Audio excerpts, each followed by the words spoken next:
Liberalization, privatization, and globalization. The third chapter of Indian economic development is liberalization, privatization, and globalization. It is also termed as New Economic Policy of 1991 or Economic Reforms of 1991. Economic Reforms of 1991. What is economic reforms?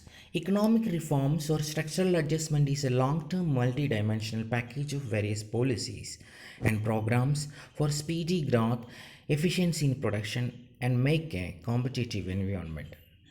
Economic reforms are a package of policies and programs to make our economy more competitive and to increase the growth rate of the economy and increase efficiency in production. In India, we adopted economic reforms in the year 1991. In this session, we will discuss which are the factors which adoption of new economic policy of 1991 or liberalization, privatization, and globalization in the year 1991. Poor performance of the public sector undertakings.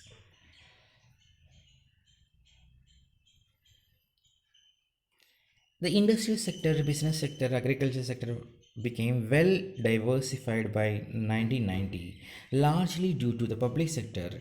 Its overall performance was quite disappointing. So the performance of public sector was quite disappointing. Public sector continued to operate even in those areas which could be comfortably shifted to the private sector. Many public sector firms incurred loss.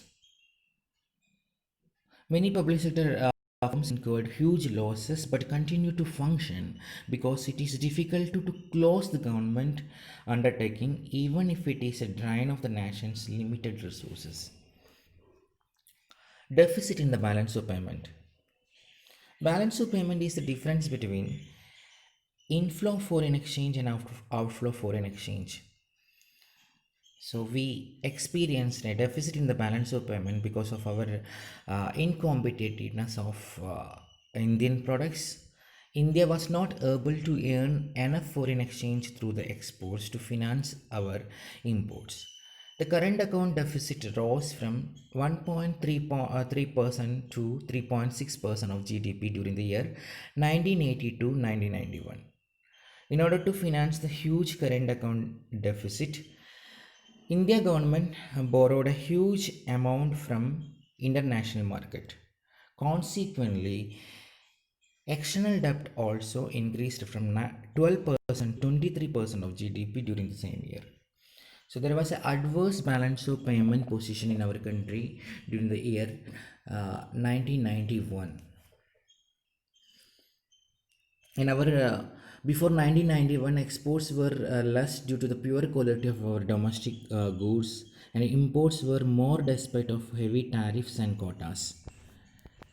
Inflationary pressure in the economy. The Gulf War and the Gulf crisis led to the increase in the petroleum prices.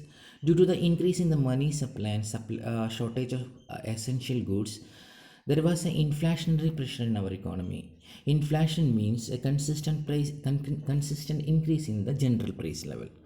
The rate of inflation increased in our country. The inflation uh, the inflation led to many problems, so government had to adopt a new economic policy. One of the major reasons for the inflation was deficit financing.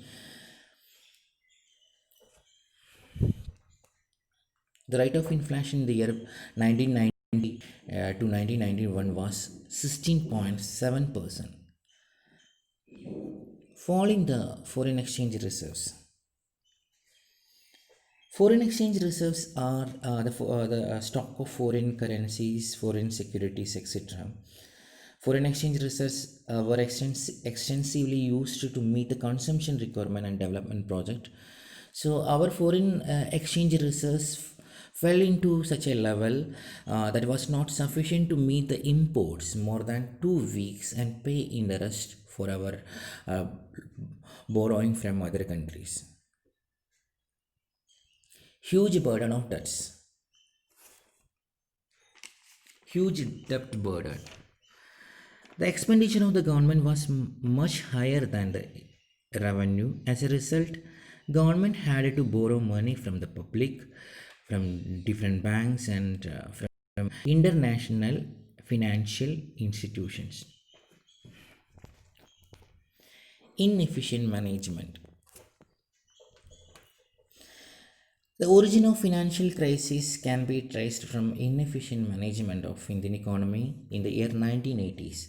Government expenditure was constantly greater than its revenue.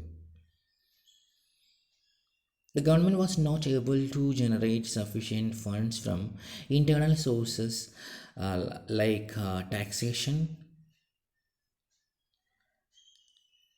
Expenditure on areas like social sector and defense do not provide immediate returns, so that there was a need to utilize the rest of the revenue in a highly effective manner, which government failed to do so. Foreign exchange borrowed from other countries and international financial institution was spent on meeting the consumption needs and to make repayment of other loans.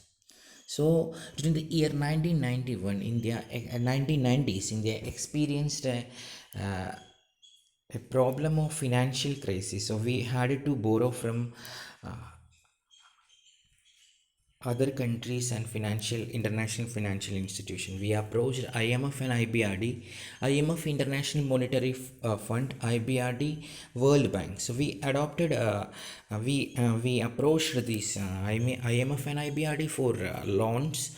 So under some stipulated conditions, they granted loan for $7 billion. These are the conditions: